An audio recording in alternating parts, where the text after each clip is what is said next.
Good morning, good afternoon, good evening. Thank you to all of you for joining us today. We will give a couple of more minutes for people to join us for today's session on framework agreements in humanitarian settings. So please bear with us and we will wait for one more minute to wait for people to join us. So please stay tuned.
Okay, so good morning, good afternoon, good evening. Thank you for joining us today. We're going to be talking about a very, I'm sure, interesting topic to all of you, framework agreements or blanket purchase agreements in humanitarian settings. My colleague, Anabela Sanchez, and myself will be facilitating the session today. And I welcome Anabela to this meeting. Anabela, please introduce yourself. Thank you, Nora. Hello, everybody. Welcome to this meeting. I am Anabela Sanchez. I am a health supply chain senior technical advisor and based in Guatemala, have provided technical assistance in supply chain management for many years now. Nice to meet you all. Over to you, Nora. Thank you, Anabela. And I'm Nora Quesada. I'm a senior technical advisor at GSI and a regional director. I have been working in supply chain management for many years now and in different regions of the world, Eastern Europe, Africa, Asia, and Latin America, and the Caribbean. And I'm sending you greetings from Bogota, Colombia, with a beautiful day today. And so we have two very distinguished speakers today, one from Nikola from IMC and Mohamed from IOM. So I welcome Nikola first to introduce yourself. Thanks, Nora, and welcome everyone to the meeting. My name is Nikola Usenovic. I'm a director of global procurement for International Medical Corps. I've been doing this since 2010, both on the field and HQ side, and I'm really happy to be here today and tell you what we've done well and what we haven't done so well, so you don't do the mistakes, and hopefully help you in your day-to-day life. Thank you. Thank you so much, Nikola, and welcome again. And we are really grateful that you accepted our invitation to talk about this very important topic. So we also have Mohamed Kassas from IOM. So please, Mohamed, introduce yourself. Thank you, Nora and Anabella and Nikola. My name is Mohamed Kassas. I'm a pharmacist with a master's degree in public health. I serve now with IOM as a medical supply chain officer. I have more than 11 years in the medical supply chain field in emergency context in different countries. And currently I am working here in Afghanistan in the same field. Thank you, and over to you. Thank you, Mohamed. And also, we're very grateful that you accepted our invitation to talk about this very important topic because we know of Nikola's and your experience in this field. So much appreciated. My pleasure. Anabella will give us some housekeeping information before we start. Yes, thank you, Nora. So as always, we would like to please introduce yourself to each other in the chat with your name and organization. And also, after our speakers conclude their presentation, please, we are going to have a question and answer session. So please make sure that If you have any questions, use only the Q&A function that you see on the screen, and any other comment, you can use the chat, okay? We don't want to miss any of your questions for the panelists. Also, if you want to open up your mic and ask the questions, you're more than welcome to do that. Yes. And before we start, we would like to briefly share with you our activities of the capacity building program for health supplies in humanitarian settings. This webinar is part of many learning opportunities that we offer to all of you that work in humanitarian and emergency settings. We are implementing various learning opportunities. For example, we will start online blended learning courses in January 2025. We are also mentoring several colleagues that have taken these courses to continue strengthening their pharmaceutical and medical commodities skills. Another activity is holding technical discussions and webinars like we are doing today, and also holding meetings with alumni and colleagues around specific challenges and solutions to support you in improving supply chain management in general. And we also continuously share tools, case studies, guides in our humanitarian commodity logistics community. Before passing the floor back to Nora, may we also remind you that this event is part of our educational series, and we will give certificates of attendance, and we will be sharing the information and the criteria, so stay tuned. Over to you, Nora. Thank you so much, Annabella. And I'm sure our audience is anxious to hear from our speakers. So without any further ado, I pass the floor to Nikola. So please go ahead. Thank you. You're welcome. All right, folks. So International Medical Corps is celebrating our 40th birthday this year. We were founded in 1984 in the United States and have since worked in more than 80 countries worldwide. Currently, we are operational in a little bit over than 30 countries. And since the beginning, we have contributed to this humanitarian world with more than $4.5 billion in humanitarian aid funded through various funding sources. As the name may tell you, we have strong presence in the health and mental health sector, but also in the sectors you cannot really detach from the health, which is water and sanitation, hygiene, gender-based violence, of course, the non-food items or NFIs.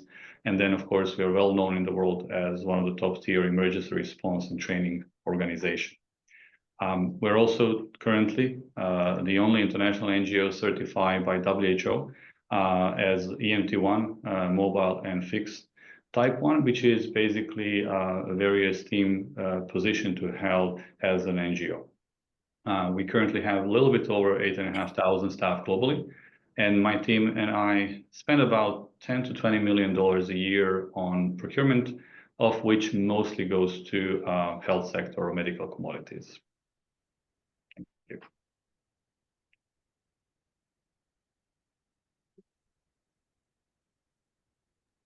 So we welcome Mohamed now. Thank you, Nora. Let me just give some brief to our colleague who joined this session about IOM. So IOM as organization established in 1951. IOM stands for International Organization for Migration, which is a leading intergovernmental organization promoting humane and orderly migration. It's a part of the United Nations system with 175 member states and operation in over 100 countries. IOM support migrants globally by addressing the evolving challenges of migration. Regarding our geographic coverage, where I am currently working in Afghanistan mission, so we are covering different provinces here in Afghanistan, as clearly mentioned in the map in the right side, like Kabul, Nangarhar, Kandahar, Herat. and so on. Regarding the technical coverage for me as a medical supply chain officer, so the technical field is for optimizing the medical supply chain from procurement to the distribution, focusing on the quality, cost efficiency, and emergency response logistic. When it's come to the health product, like we are dealing with different kind of health product, not only health product, medical and non-medical items, but for health product specifically, we are dealing with different kind of medical commodities, including medicine, medical consumables, lab reagents, and medical devices as well. Thank you.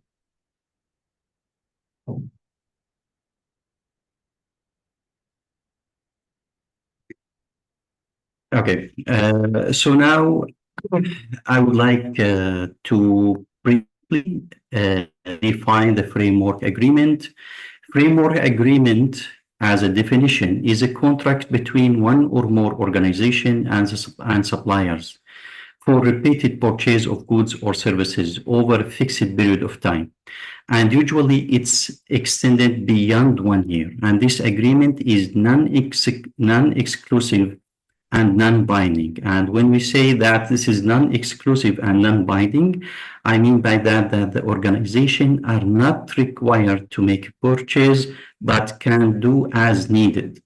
So it's need-based procurement.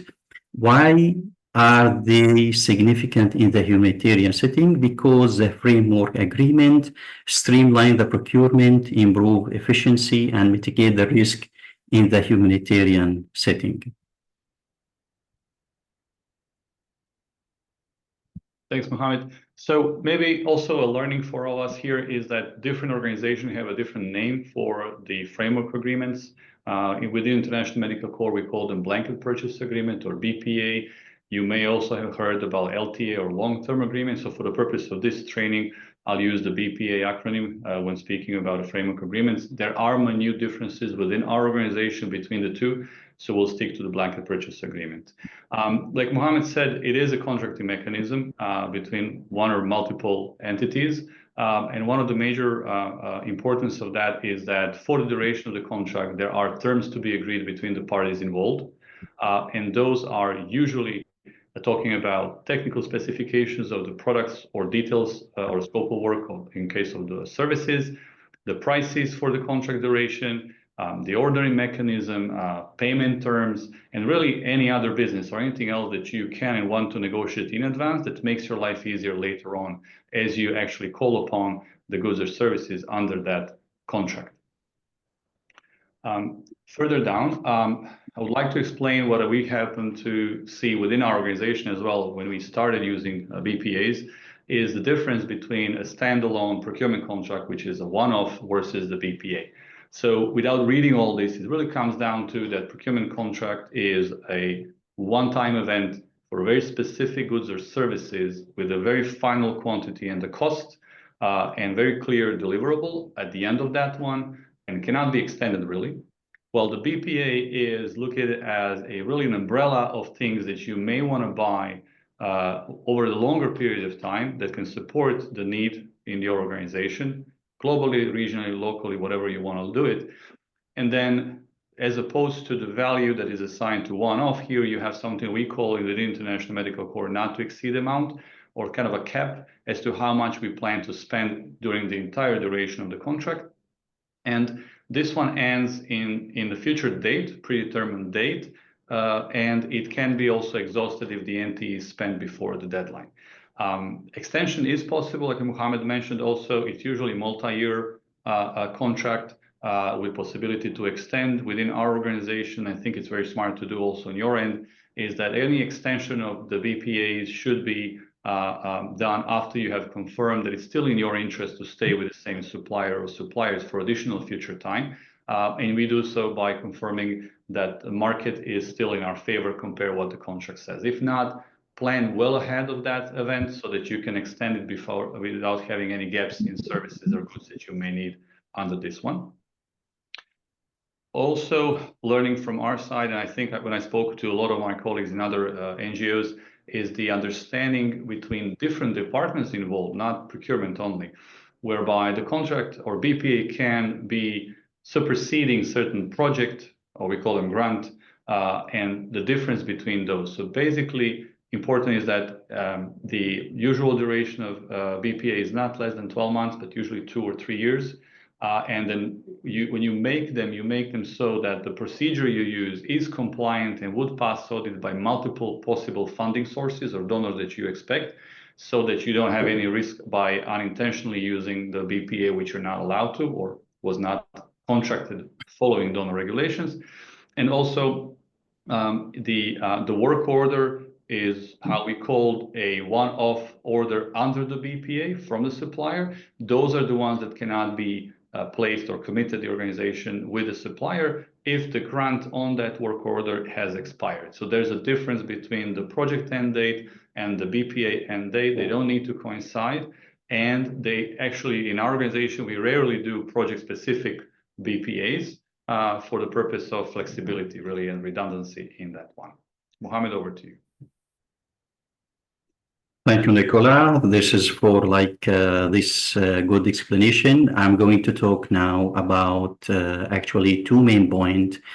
The benefit of the framework contract and what is the main cost-saving mechanism that LTA, we call it in IOM, LTA or framework contract can offer to the organization. So when it's come to how this LTA can streamline the procurement process, there is many ways that this LTA can streamline the procurement process by, for example, reducing the administrative burden. And this will be by reducing the need of repetitive bidding process, and this saves the time and administrative effort, especially for the high demand and recurrent procurement need. Another point that how this LTA could streamline the procurement process by enabling the faster response, especially during the emergency where the time is very critical. And the last point is by supporting the strategic decision making with the reliable suppliers. When it's come to the cost saving mechanism, how this framework or long-term agreement can be as a cost saving for the organization, there is many ways and approach how this could really save the cost for the organization. One of this, I'm going to focus here on the main point, bulk purchasing, how by allowing the purchase of the goods, services in bulk, and this usually lead to the volume discount. And the second point is price stability, where the long-term agreement lock in prices for a set period of time, and this providing stability and protecting the organization from the market fluctuation. Also by reducing the administrative cost, since the framework agreement reduces the need for repetitive tendering, and the time and the cost in this case spent on normal procurement process are minimized. One more point, by pre-negotiated terms and conditions, where in the LTA case, we are including the pre-negotiated terms and conditions such as, for example, delivery schedule, payment terms, penalties for non-compliance, and this actually minimizes the need for negotiating each new contract, saving both time and effort, and this improving the procurement efficiency. One more way of how LTA could be considered as a cost-saving mechanism by faster the procurement process, and this allows the organization to respond quickly for the urgent need, which is crucial specifically in the emergency setting. The last point is consolidating of the needs, where in the LTA we are consolidating the procurement requirements across different departments in the organization. And this actually provides an opportunity to leverage the economy of scale, resulting in the cost reduction for the entire organization.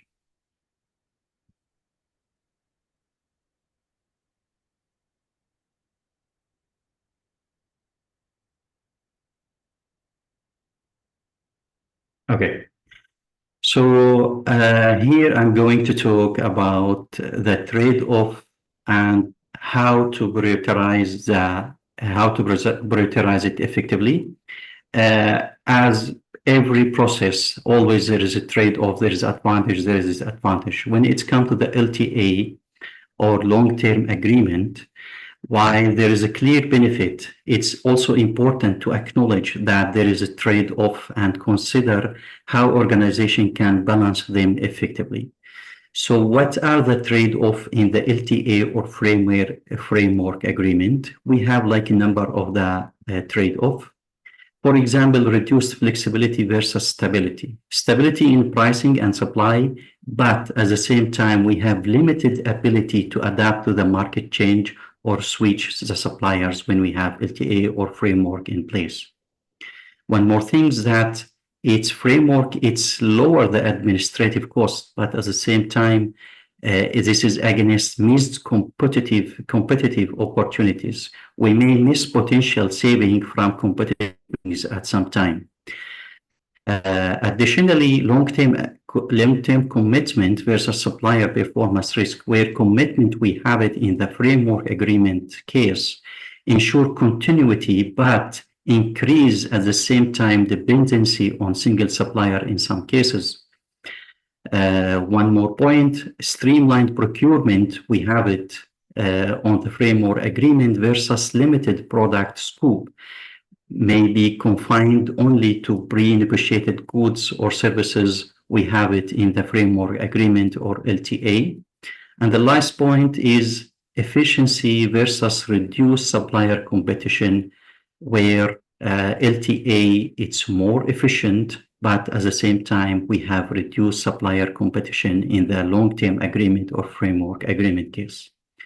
And now how the organizations, this is a very important question, can prioritize effectively on the LTA or normal procurement process. There is many ways allowing or enabling the organization to prioritize effectively. For example, assess the organization need and market dynamic. So organization in this case prioritize the stability in case we are in a position of consistent supply is critical, like for example, emergency situation. If the market fluctuations are significant, we in this case prioritize the flexibility, balance the cost saving with the quality, focus on administrative efficiency while ensuring the supplier performance and quality standard, monitoring the supplier performance, and this will be by establishing KPI or key performance indicator and regular evaluation to mitigate the performance risk. Incorporate the flexibility in the contract, and this will be by including the review clauses or renegotiation options to adapt to the market change. Diversify the supplier base where possible, avoid over-reliance on significant suppliers by maintaining multiple LTA, where it's always recommended to have primary, secondary, and tertiary LTA. The last point with this regard, leverage the data for decision making. We need always to consider and use the historical procurement data to evaluate whether the LTA are delivering the expected cost and efficiency benefit. By balancing this trade-off and aligning procurement strategies with the organizational goals, organization can definitely maximize the benefit of the LTA. Thank you, and over to you, Nikola. Thanks, Mohamed. Now comes the part of do's and don'ts, right? This will be like lessons learned from us as well. We've seen in the past that there is sometimes desire, so to say, to make BPAs just for the sake of having BPAs in a country or some region. But it really, you have to do a good assessment of your actual needs, your spending pattern, your future needs, and then decide which BPA makes sense for your specific situation, and then also to weigh in on the gain versus the time and effort invested, because BPAs do tend to have a little bit more time required to create, and of course they carry a bit more risk should things not be done correctly. Also, it's really important to stress that I've seen some BPAs not perform well due to the lack of understanding of suppliers that how to BPA concept actually works. And so I would say it's really important that you invest time in coaching them, give them clear examples, try to understand that they may not have seen the BPA concept before. And so having the supplier sessions may be a good way if the market is new to the concept, or if you're new to the market. Now, speaking of markets, also in volatile markets, which are usually those that prices are changing almost on a daily basis, we see inflation, we see conflicts and everything else, do understand that sometimes the BPAs themselves cannot sustain that. And therefore, doing the BPA in the conditions where it's a volatile market may not work well or may fail after a period of time. Within our organization, we use a framework agreement, which I said it's a little bit different thing. It's a type of the contract without the fixed pricing, which we'll talk a little bit later in the presentation. And also from an angle of we are often doing emergency responses worldwide. And I would say consider the compliance angle of setting up a BPA during the emergency and kind of fight that with a more frequent revision of whether it still makes sense to stay within the BPA concept on that market, because usually you would have usually something that's called, we call emergency simplified procedures, or in some other way, a logical downgraded, I would say, procedures to expedite the process of procurement and saving lives, right? But then you should think also about, okay, I'm doing this now, does it make sense for a longer period of time? And yes, Mohamed, over to you. Thank you, Nikola, for this good explanation. I would like to add, beside the challenges and pitfalls already explained properly by Nikola, some more common and shed light on some more common challenges and pitfalls when it's come to the LTA and framework agreement.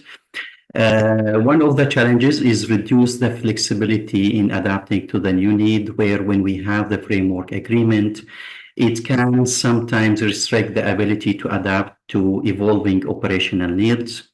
One more thing is actually the risk of the supplier complacency and dependency, where when we have the LTA in place with a single supplier, this actually may reduce the competition, and this will lead to complacency and over-reliance on one supplier. For instance, sole suppliers for cold chain equipment might fail to meet the quality standard. In this case, if we have only one supplier, we will be in a critical situation.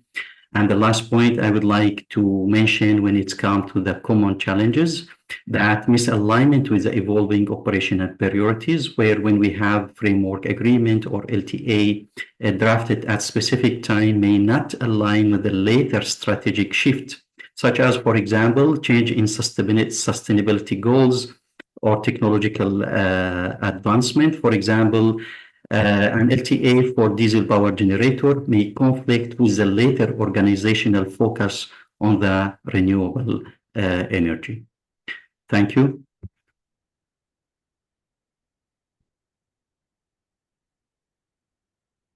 Okay. So we talk about the challenges, we talk about the pitfalls, but at the same time, we would like, we always have a solution. There is always a way to address these challenges. And one of the most common way to address the challenges when we have an LTA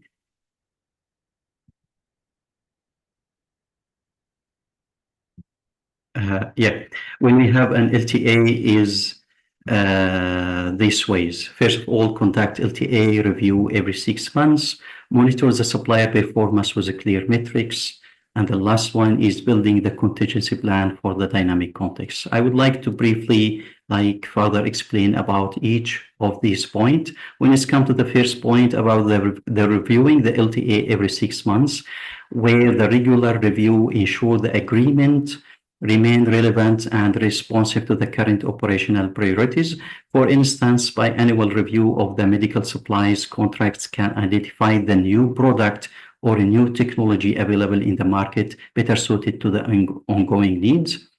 Monitoring the supply performance, because by monitoring the supply performance with a clear metrics, or we call it KPI, key performance indicators, we are defining the performance indicators such as delivery timeline, product quality, the compliance with the sustainability criteria, and this will enable definitely the organization for effective supplier evaluation.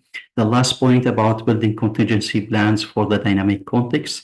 And for the dynamic context, developing the alternative sourcing options. And I mean by that, multiple LTA.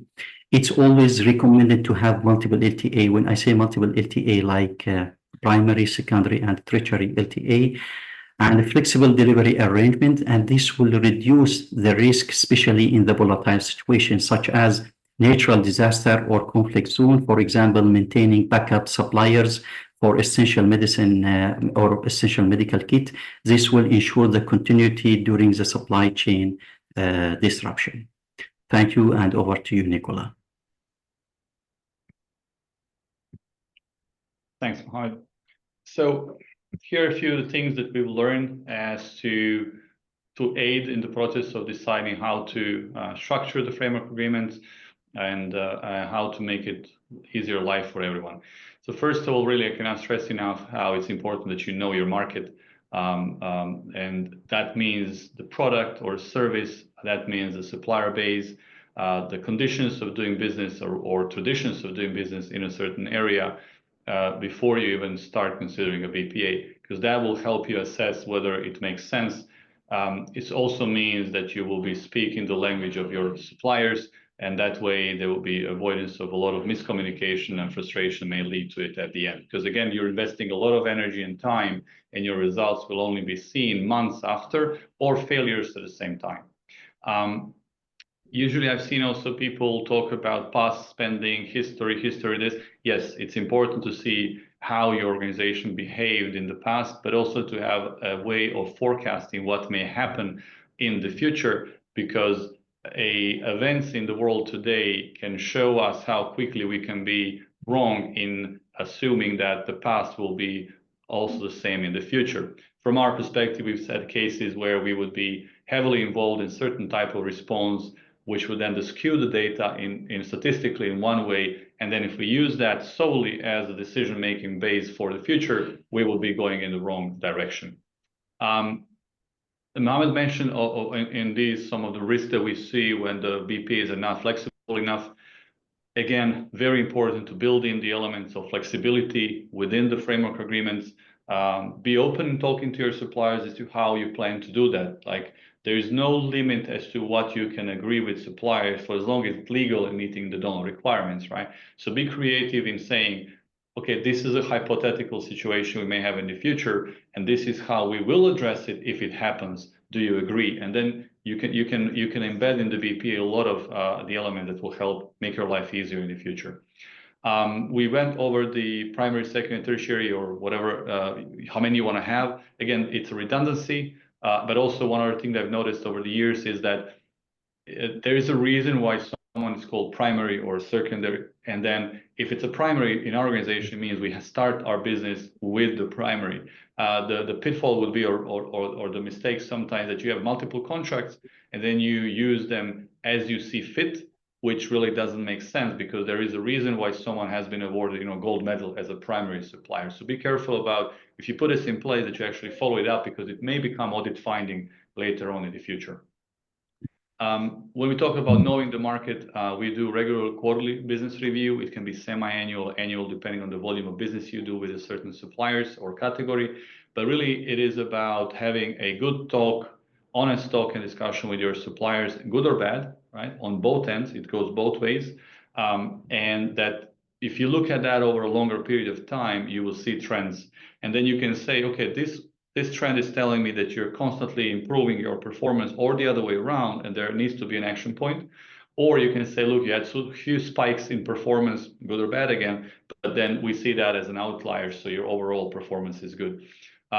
Use something that is tangible. So it's not, I have a feeling about someone's performance. You can install basic OTIF the KPIs. You can expand to a category, recalls, after sales, warranty, and so on. Whatever whatever, how to say, tickles you, you should put it in some kind of a tangible metric that you can talk to suppliers with, and be open with this. They really appreciate that part I've seen over the last few years. And then really comes down to the buying power, I would say, that you can achieve and present yourself as a big buyer, big buyer to the company. Try to have a dedicated supplier key account manager or a team.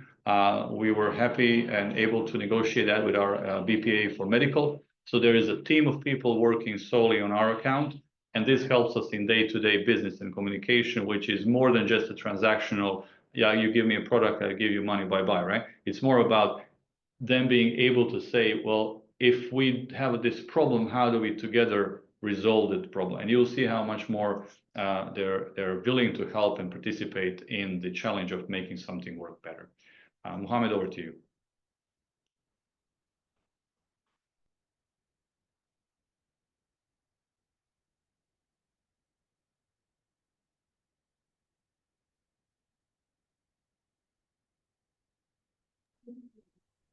Thank you, Nikola, for a really good explanation. I would like to explain further on this part. For me, I consider actually this part is one of the important part of today's discussion and today's webinar. How we can properly structure a framework agreement. Why it's very important? Because any problem or any issue or any weaknesses at this part of the process, it will definitely impact negatively on the later stage. It can affect the continuity of the supplies, the quality of the supplies, the performance of the suppliers, and this will definitely impact negatively at the end on the organization and the output and outcome of the programs. So here there is different way in structuring the proper framework agreement. I'm going to briefly explain all these steps one by one.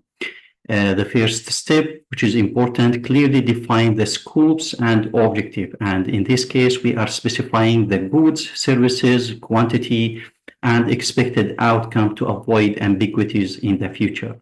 The second point is including the performance metrics and evaluation criteria, which should be very clear for both of the organization and the supplier. I mean by performance metrics, we call it KPI or key performance indicators. And this is actually to monitor the supplier performance, such as the quality and timelines. Also incorporating the flexibility for the market change, and this will allow the adjustment for the price change or a new requirement. Additionally, establishing a clear terms and condition by defining the payment terms, delivery schedule, and dispute the resolution mechanism. Setting the regular review and renewal periods. Periodic review actually ensure the alignment with the evolving organizational needs. It could be, as we mentioned in the previous discussion, that could be biannually every 6 months or every 1 year. But I would like to recommend it to be every 6 months to give more flexibility for both organization as a supplier. And ensuring the competitive bidding and transparent selection by promoting the fairness and the value for money by engaging multiple suppliers, not only few suppliers. Incorporate the risk management provision, this by including the contingency plans to address the supplier's failure or supply chain disruptions. Promoting the collaboration and communication with the supplier. This actually fosters a strong relationship to improve the service quality and innovation, including also the sustainability and ethical procurement standard, which should be very clearly stated in the LTA agreement. And the last point is ensuring the lead and regulatory compliance by adhering to the applicable laws and procurement regulation to avoid any legal risk in the future. Thank you. Thanks, Mohamed. Okay, now practical applications. I try to summarize here some of the things that we've done over the years and how we handled it and what maybe you should pay attention to as well. So in the process of getting certification by WHO for EMT1, it took us more than 18 months of preparations with some COVID interruptions, of course. And we had 5 deployments in 4 years. And what we learned is that really this is the case where we decided to do a project-specific BPA versus global all open, because the certification required a dedicated team. And the lesson learned was that the team has to stay with the project from beginning till the end, if anyhow possible. And the end is not when you sign the contract, it's actually having the team to live with the contract, manage the contract, the relationship with the supplier, and learn from every deployment. Every single deployment we had some lessons learned. And I would say here, biggest one is that actually you do follow up and make sure that the after action report is not just a dead letter on a paper, but you actually do it. Right? We've learned that. We all know that, right? We do the after action report, we celebrate, and that's it. And if you don't follow up, what's the point, right? The other thing is that since 2017, we had continuously global BPAs for medical commodities with the 3 suppliers. We spent about $30 million with those. We have more than 700 line items or SKUs listed in those because there's so many things that you can imagine a hospital or emergency project may need in all the categories in the medical, pharma, consumables, equipment, WHO kits, and so on. What I also want to specify here is that there are probably categories that are important for your organization as well, and you should try and tend to negotiate repositioning stock with the suppliers because it really gives you the edge and competitiveness in this world on helping the beneficiaries faster, having to stress less about whether the product will be ran out on the market, because we know when something major happens, everyone goes shopping, right? And we usually knock at the door of same suppliers. So you can imagine their stock levels go down quickly. So locking that and preposition stock being guaranteed for you is very beneficial. Again, you need to be realistic at what your expectations are on that one. We mentioned about how our organization considers a framework agreement in a bit different than the BPA. For us, the difference is that in the framework agreement, we don't have a fixed price because the market is volatile. So you can agree on and decide on a primary, secondary, and so on supplier based on other elements that are critical for your category and the organization that are not based on the price only. So the emphasis of this one is that still you will have to do limited competition each time, but the benefit is it's better than nothing when the market is so unstable that you may get an offer today and they tell you take it or leave it, you have 24 hours to make a decision. And we all know that we've ever done procurement that doing something in 24 hours, it's either impossible or very stressful and not sustainable for a long period of time. And then like in the middle ground between the BPAs and frameworks and all that, you may consider white stock contracts or agreements. Those are, in my experience, driven by, again, the buying power and really emphasis on realistic forecasts. What that means is that you would approach the market leaders and you will say, look, I have occasionally a need for your products or services. Usually we're talking about products here, sorry. And then we'll say, my needs are X in a year. Would you be willing to guarantee me this stock if I need it?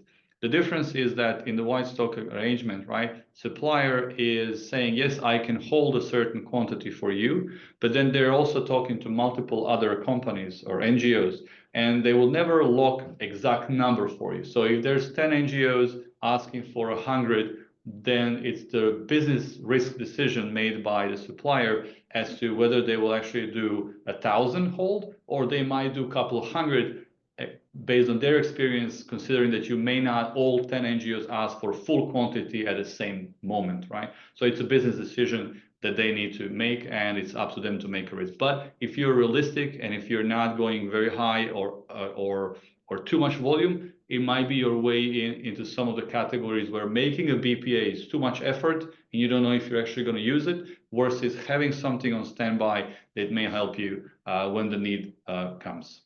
Mohamed, over to you.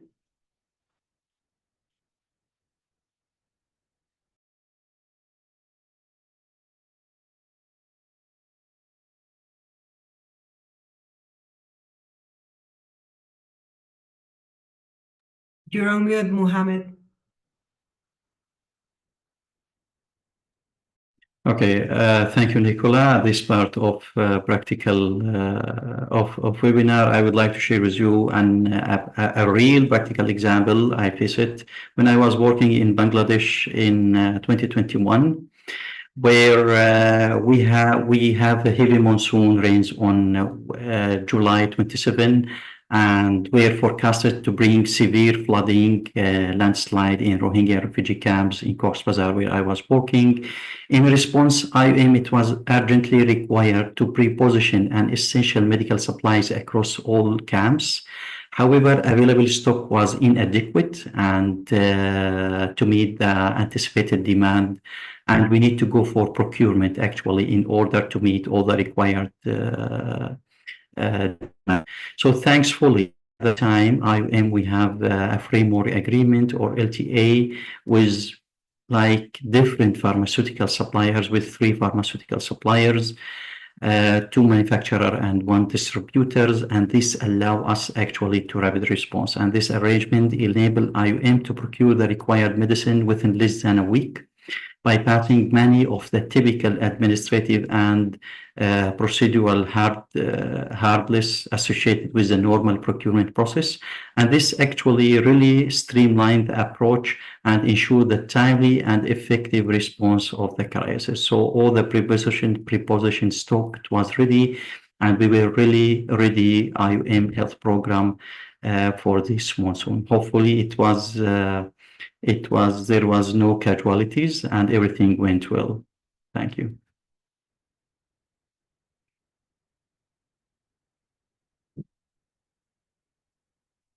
Okay, so let's talk now about how can this agreement remain adaptable in rapidly changing humanitarian context.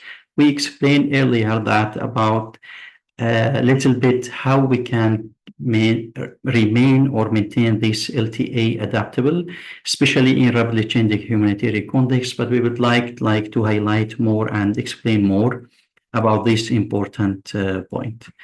Regarding how we can maintain the LTA adaptable, there is different way and there is different approach on how we can do that as organization. First of all, like having an agreement adaptable, this in rapidly changing humanitarian, according to the UN guidelines and the best practice, emphasize several strategies actually. One of these strategies is regular review and flexibility. As we mentioned, me and Nikola, like we need to review on regular basis the LTA, and this agreement should include provision of specific review to address the evolving needs and operational context. Flexibility in terms and condition help the organization at the same time to adjust the changes, like, for example, market volatility or new humanitarian crisis. Another way is a scalable framework. Framework agreement should always support the scalability, enabling the organization to rapid expand or reduction of scope based on the severity and scale of the emergency. One more approach is by supplier collaboration and multi-sourcing, establishing relationship with multi-supplier. As we mentioned earlier, like having not only one LTA with one supplier, but it's always recommended to have several LTA with primary and backup suppliers, secondary and tertiary suppliers. In case one of the supplier failed to meet the requirement of the organization, we still have another option. In case of the second supplier or secondary supplier also failed, we still have a plan C, a plan B, and we have tertiary suppliers. The last way and approach on how we can remain adaptable is by built-in contingency planning. Agreement should always include contingency plan for alternative procurement routes or supplier in case of unforeseen disruption.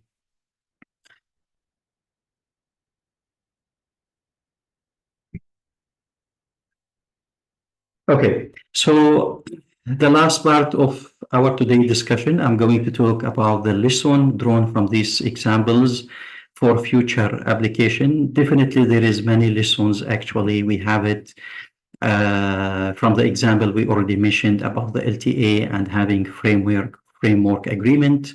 Many of them I experienced them practically in different mission. I'm going to highlight the main lessons we can draw on from these examples. The first one is enhanced responsive, where the framework agreement allows the organization to respond, as we mentioned, quickly, specifically in the emergencies, and this reducing the lead time for critical supplies. Another point, that administrative efficiency, that pre-negotiated terms minimize the paperwork, and this definitely expedite the procurement process, saving the time and the effort during the crisis. Supply chain resilience, partnership with multiple suppliers under framework agreement or LTA. This will definitely ensure the supply continuity and even during the market disruption. Cost effectiveness, where the LTA have, as we mentioned, fixed prices in framework agreement, and this will help us to control the cost even during the demand surge or emergencies.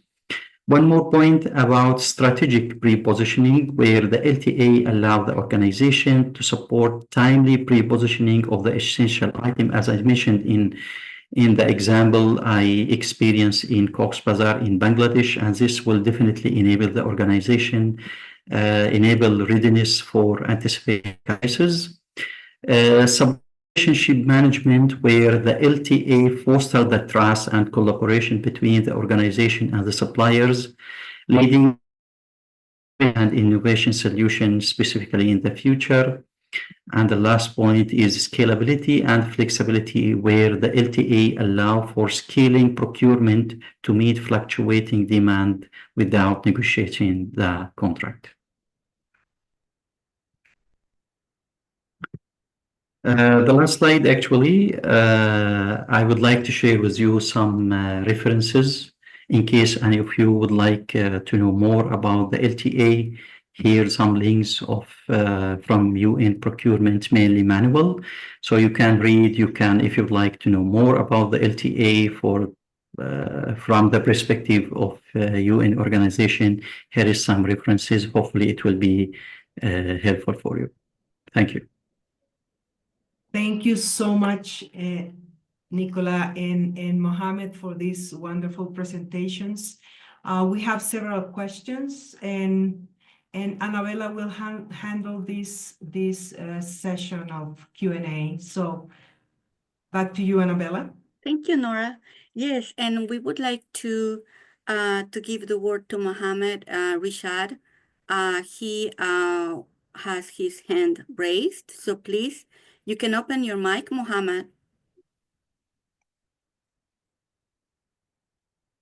Thank you very much to Yes. give me this opportunity. I have 3 questions from Nikola, if is it possible. Go ahead. Thanks. Yes. My first question is about how is it or how we use KPI, or can we set KPI for a supplier, and how is the procurement regulation about this matter? And my last question, what's your suggestion for has a system for supplier relationship management? For example, we have a CRM software for customer relationship management. What's your for the supplier relationship management software? Thank you very much. Sure. Thanks for the question. So I'll go backwards. So each organization uses different systems, either external or internal.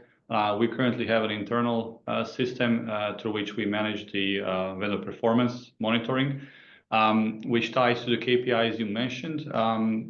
There are so many different KPIs you can put in place depending on the category of the product or services you're buying. And it really comes down to their industry standards. You can find and Google them online, but there's also, I would say, importance that what are important things for you and for your organization, and it's under certain contract that you cannot live without. I will give you an example that for us, the EMT1, there is a clause in the contract that says that no matter what, the goods that are pre-positioned and ready to go need to leave the warehouse within 48 hours from green light. because we're saving lives, right? That's not a standard KPI you would put in, let's say, a contract when you're buying IT equipment, maybe, right? So it really comes down to what's important to your organization for that specific contract. And then there are industry standards like on time, in full, or OTIF, right? So whether you have received the goods or services on time, in full, the quality, warranty we use a lot because we keep to forget about that. When the problem happens, then like, oh my God, so how do we fix it now, right? So there should be these things that you can actually use and apply. And I don't know, what was the third question? The KPIs and the CRM, and what's the third one? Or maybe there were two. Just two questions, sir. Okay. Hope I helped this one. So, there's some things you can just Google and you'll find some good examples, but really more important is what's important for you under that contract to make sure that the contract and the supplier meet your needs. Thanks. Thank you, Nikola. We have several questions and we are close to the hour. So let's see how you or Mohamed would like to respond to the next question. How can we participate as a supplier in either organization's BPA or LTA? Over to you or Mohamed. Well, I think it's universal, but Mohamed can say specific for IOM. Depending on the commodity or category type or service, we either advertise on our website and different other websites in countries or on our website or through IPG network or anywhere else where we think that there is a good match of suppliers that may visit and see what we need. And it's also tied to a threshold, which are again tied to donor regulations. So it's really like a nice tango in between what you want to buy, where you want to buy, where your market is, and how likely is that your supplier base is going to see the opportunity, right? So that will be the answer on my side. Mohamed, if you have anything to fill in. Yeah, thanks, Nikola. I totally agree with you. We have the similar situation here, like in IM. It depends on the threshold and the amount of the commodities, nature of the commodities. As I mentioned, also like the type of the commodities you would like to procure. But usually here in IM, like we announce universally. Like for example, we have an LTA previously for medicine, and we receive like bids from different supplier inside the country and outside the country, and we announce it actually locally inside the country and universally. So because the threshold it was like high, and we would like to procure medicine. And yes, the more suppliers participating in the LTA process, the more competition we will have, and this definitely will reflect on the quality of and the price at the same time of the medical commodities we are going to procure. Over. Thank you. You're on mute, Annabella. Yep. We're going to continue with the next question from Wilmore Israel. Sometimes when we establish multiple LTAs, we forget to provide business to those suppliers with higher rates, causing some challenges in terms of relationship with the supplier. I don't know if you or Mohamed would like to make any comment. This is not a question, it's a comment. Yeah, but it's a good comment, I would say. Yes, if you recall a few slides up, I mentioned it's very important that when we educate suppliers, and this includes the expectations under the contract, again, primary, secondary, tertiary, gold medal, silver medal, and so on, you need to be honest with them, saying that, you're ranked number 3. In reality, this means that I can say from our side, in one of the contracts we have, about 3 to 5% of our overall spending goes to that supplier historically, right? So they know where they can sit and how much volume of business they can expect, right? You can tell them that in advance, saying that, hey, historically, this is where we land, so that they know in advance should they be able to self-position, because sometimes suppliers also know who their competitor is, right? So they will know how strong they may be in a certain category. Or you can tell them after the fact that, we're about to sign a contract, you're number 3, this is how much business you may expect. But very important, it's only expectation, it's not commitment. So there's legally no commitment. In theory, the LTA can finish with 0 spending. But I fully agree with the gentleman. It is really important that you don't sign 20 contracts and you put, cap on 10 million in each, and then you spend $5. That's really also wastage of your and your suppliers' time, and they can punish you for that by not being responsive when you need them next time. So I would say it's a good comment. I don't know if I answered the question, but I agree. It's important, really. It's about how you talk to them, how much you know the market, and be honest with them, right? Don't try to achieve some higher goal for a short run. You definitely lose on the long run. Thank you, Nikola. Any comment, Mohamed?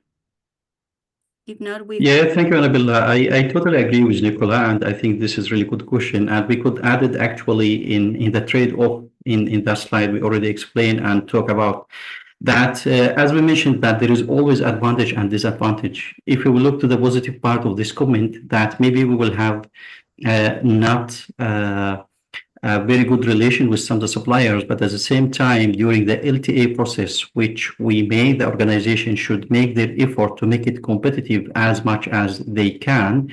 We have also a positive relation with other strong suppliers. Usually in IOM, we do a pre-bidding process before, like, we collect the bids from the supplier.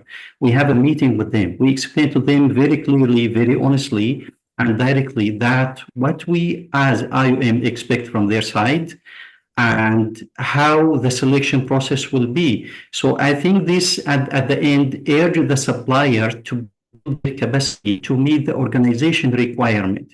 So those who have really strong capacity or they are willing to improve themselves, definitely they will meet the requirement, and at the end they will be selected. And they will get benefit. It will be mutual benefit for the organization and the supplier at the same time. And this at the same time will urge the other supplier to do their best in the future. However, we still keep the door open, as we mentioned in today's discussion, by a regular review of the LTA. LTA, it's not forever. It's usually recommended for more than a year, but after that, definitely we may go for another LTA because we always have evolving needs and we always need to adapt with a need for the different program.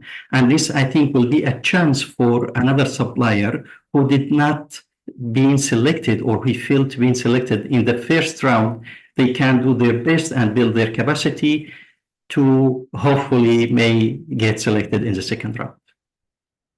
Thank you, Thank you. Mohamed. I think that we have more questions, but the time is running out. I don't know if Nora, do you think we have a few minutes extra? I know that there is people still on the call, on the webinar, so we might take a few more minutes, but it's Maybe a couple of questions. a couple of so that- more questions, and Yes. one for Nikola and one for Mohamed.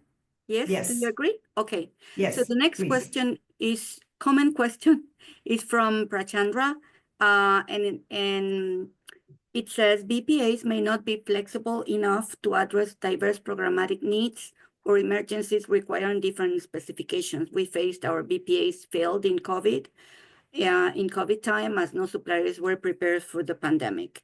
The impact was hindering program implementation, particularly in volatile or rapidly changing operational environments. In this context, how shall we make our BPAs more dynamic?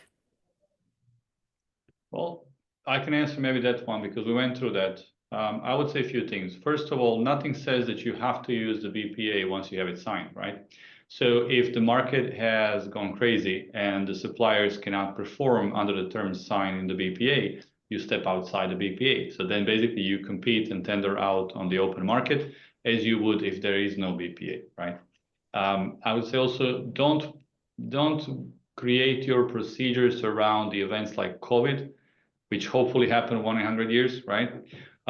Which means that the BPA may have failed in COVID, and we've seen that in as well across the board, but everything failed in COVID, let's put it this way.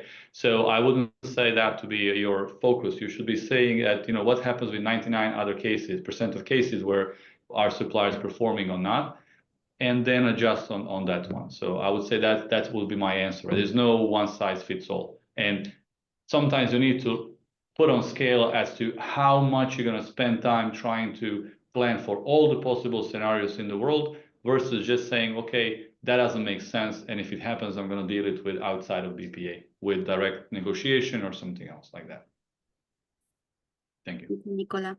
The next question is from Ikena. how do you ensure value for money in the case of multi-sourcing? Through criteria.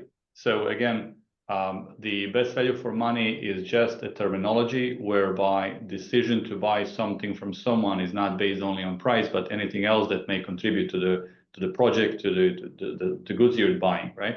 So that will be true criteria how we do. So our criteria is based on other elements than just price, and then that is driving the outcome, which is value for money. Not the cheapest is not always the best. It can be, but doesn't have to be. And so I would say the answer is through a criteria that takes into account other elements than just the price.